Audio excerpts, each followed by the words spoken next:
Good morning. It's kind of early in the morning. Let's see what time it is. Oh my goodness, it's 20 after 2 in the morning. I should be in bed and I'm not because I'm talking to you. Okay, let me sit down here. I've got a pile of stuff here and I'm still working on this whole camera gig thing. But I got some stuff I want to show you. And I'm going to try to stay within my little square of opportunity here. Remember back I talked about using the white pen to go over your shapes. They don't have to be special shapes. I hope you can see that and it's not reflecting too bad. Find your shapes and use a little Zentangle idea and go over them. But even if you have shapes, go over them and they pop. You can go over with the white or black. The markers you can use can be the alcohol markers or really any. You don't have to be true to alcohol when you're doing this. But there are markers that Scripto makes that are white and black, even metallic like gold or silver. So you can use any of those to go over that. That's something else I wanted to show you. Fiasco from the previous one. Throw that away. Okay. I'm throwing it away, but I don't have to throw it away because that's the other thing I wanted to show you. Very cool idea is to use what you don't like. Take your handy dandy scissors and start cutting on it and cut shapes. And then use it like a mosaic and start putting your pieces together. How cool is that? You just never know what you're going to come up with, but as you're doing it, you're going to be developing things in your mind. And right now, I'm thinking bird, maybe hummingbird, depending upon which way you want to put the shots. So I could just sit here all morning and play with you. And we can just make things, put backgrounds on things, just kind of play around. Then when you get what you want, find your fixative, spray it down, your mounting glue, tap it down. If you're not happy with it, pull it up and start over again. Nothing, you know, you don't have to lose anything, and you never know what you're going to come up with. I'm going to get that out of the way. The other thing is, when you're choosing things, go to the dollar store and buy frames. Even frames, as you can see, this one already had a picture on it that I glued this frame, this tile to it. You can do that. Dollar General, I got a whole series of 4 frames for $2, and they're nice frames. You know, and they hang on the wall. You don't necessarily have to do the rose pattern. You can do anything on the tiles and put them in there. Just some ideas coming at you. That's all this is. Okay, I'm gonna put that aside someplace. Boy, am I glad you can't see this entire table. Ooh, that's gonna hit the deck. All right, I'm gonna put that over there and that over there. Here's another idea. 4-inch tile and a 6-inch tile. I finished them both, and I could do. I could get I put this in an easel and set it up like that, or I can flip it over because I finished. This is copper taping that actually it's the purpose of the tape is not to decorate the outside of your tile. The purpose of the tape was to prevent snails from getting in your garden because snails won't cross tape. This copper tape. For some reason they don't like copper, and I applaud them, but it works just fine here, and you can use it for a variety of other reasons, but it's inexpensive, and you can get it at Lowe's all year long. I mean, they have aluminum tape there for a variety of reasons, but it works for this. The other thing I want to tell you about is the E6000. I don't know if it's better than Gorilla Glue. I like it better than Gorilla Glue, and it has held up in the heat, it is held up in the cold and the freezing cold, and it has supported these weights. Now, you know, these weights are not light. They're quite heavy. And when you start adding one on top of the other like this, it's pretty heavy to hang on a wall. This has been hanging for over a year, and it's a D-ring that's attached with the E6000 glue. And I'm not complaining about this glue. It's excellent glue. It has been hanging at the market, and 90-degree heat with the sun baking on it hasn't failed ever. And this tile got super hot. Any other paint, any other glue would have loosened and gotten soft and failed. But this does the trick, and that's just another hint that I wanted to tell you about. And basically, I know a lot of people aren't going to like this. I personally like it. I like it because it's weird and it's moving and it does things. But I like the concept that I made a frame with a tile, was able to fix that to here, and it's serviceable. And if it's hanging on your wall, nobody's going to go up to it and go, "Oh, what's this?" You know, or even, "Oh, it's a dollar store frame." No, it looks nice when it's hanging on the wall. And if somebody wants to question you about it, well, then you have my permission to smack them. Okay, so let me get rid of that, and I'm going to set this aside. My last thing that I want to show you is this. I rolled up a piece of paper for you. Oh, no. This is freezer paper, not parchment paper. Let me see if I can't get it to roll the other way. I don't want to crunch it up, but I do want to try to lay flat a little bit.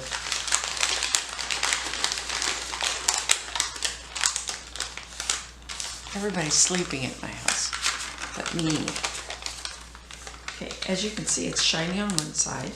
The other reason that this is good to have is if you're, and it's totally unrelated, basically unrelated to alcohol-inks, but really related to alcohol-inks. Later on, I'm going to try to do some throw-in paint on silk. And in order to do that, to make a silk scarf, you got to have some of this stuff. The first thing you do is you iron your silk scarf on here, and it sticks because of the wax here on the paper, and it adheres to the silk scarf, so it gives you a base that you can use to keep your silk from moving all over the place, and it stays beautiful, keeps everything beautifully straight, just like an altar cloth. Like you've ironed altar cloths perfectly straight and starched, it's kind of starches that. And then when you're done with your painting, you just peel the freezer paper off and you're good to go. So let's see how this works. I'm going to anchor some of this down here somehow. I can't believe I just did that. Okay. No problem, no problem, no problem. It's my life. It's the way I do things. Okay. That way. And I'm going to need that. So let me anchor this down over here. Well, that's a good down. There we go. This is some of that resin too. This is the two-step. This is the starter, part of the starter kit. This is the resin, and then it comes in another bottle of hardener. May as well show you that while I'm using them as. Now, why is it sticking like that? Because I used it probably. Two separates. If you're going to measure them out, it's equal measuring 30 cc's of this and 30 cc's of that. Mix it together for 3 minutes. Pour it onto your whatever you're going to do, and you're good to go. No problem. Okay, let's see if I can anchor this down here. Now let's see how well this does. I'm going to put a little blending solution here, a little bit there, and a little bit there. I'm using some of this this clover, a little clover color. And let me blow this. You can see it's starting to, and it'll flow. just as if you were on Yupo. You won't be able to wash it off the Yupo, wash it like you do on the other thing. But yeah. Now the other question is it archival? No, it's not archival. But for our purpose, does it need to be? Ask yourself a question. Does it need to be archival? Do you need to go that extra expense? And if I had my gloves on, we could do a finger paint with that also. But I don't have my gloves on, so we just have to deal with whatever we have here. But yeah, I think you can see where you can get pretty good movement from this. And it's not sinking in and going away. Now, if you were using it on the other side, yeah, it would be sinking in. And you would have to treat it more like watercolor on watercolor paper, if that's what you want to do. I mean, this is your party, and you can do whatever you want. And sometimes the best way is to just throw down and start experimenting on things. I'm trying to think of another color that might look pretty good, but this might be a good time just to play with this a little bit. Let's see what happens with some of these markers. There's that magenta. I guess it's a magenta color. There we go. Let's just play with this a little bit. Goes on lovely. Let's see what happens if I hit it with a little bit of this. It's going to flow. Okay, I'm back. I don't know what happened, but we're going to try this again. That camera, I gotta get some used to it. I don't understand what it's doing. Okay, this isn't the brightest bulb in the world, and neither am I. So there, we have a little bit of red there. What happened to my alcohol? I'm gonna do my alcohol. Put a little alcohol, I want to put it right on it. Let's see what happens if I blow into it. There we go. I don't know that I like that so much, but you know what? It is what it is. And we're going to blow that out. And blow that out.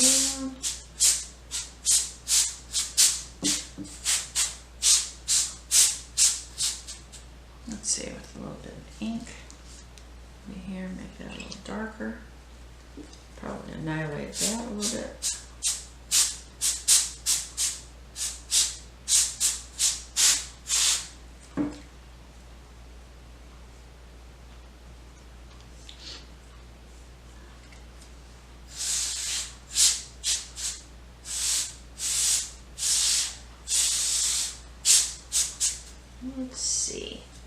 Let's see what more can I do over here. Let me see if this will work.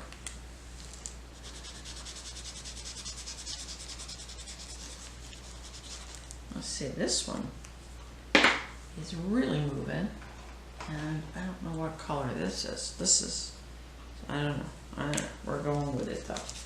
Oh, it's another green. Okay, I couldn't tell the lighting in here. It's either blue or green, and I don't know. Let's see what happens with this. That's blue.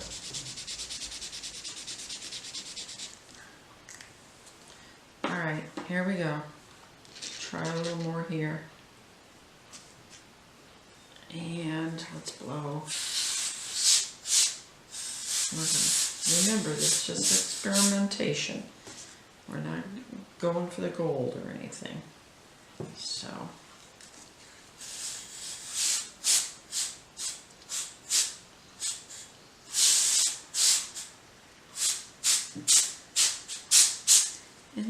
And I think it's interesting to see how the different alcohols react. Not the alcohols, but the different inks react to things. Now that's kind of pretty. And there we go. So we've got a lot of nice, I think, some potential activity there. And it's dry. Let's try try, let's see if I can't do this. If this won't give me a little more activity in here. So I lay down some more of this, because it's still pretty wet. And I want to get done because I don't have a lot of time on these videos. Let's see if I can get some more in here.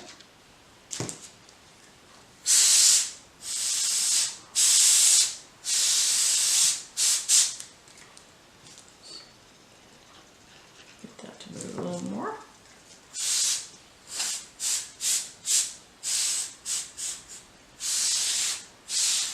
And you can see the crustaceans starting now, because I've overdone a little bit of it. And that dark crustacean, it just, you know, you can get rid of that with a little watercolor brush and a little more alcohol, and just work it out of there. Move this way a little bit, see if I can't backhandle myself here. There we go. So I think we've got a lot of nice things going there. We're going to leave that, and I'm going to say goodnight to you. And I hope I was able to encourage you to do even more, and to experiment, and just play with the available things that you have. The next video, I'm going to try using. Hold on a minute. Oops. A cheap one of Michael's pre-made stretched canvases. Pre-made stretched canvases. It's Artist Loft. I don't know. It's a 9x12, and it was like, I don't know, $2, something like that. And it's pre-treated. It should be already painted with the gesso, so the ink should flow on it. So we'll see how this goes with the next one. Thanks, and I'll talk to you later.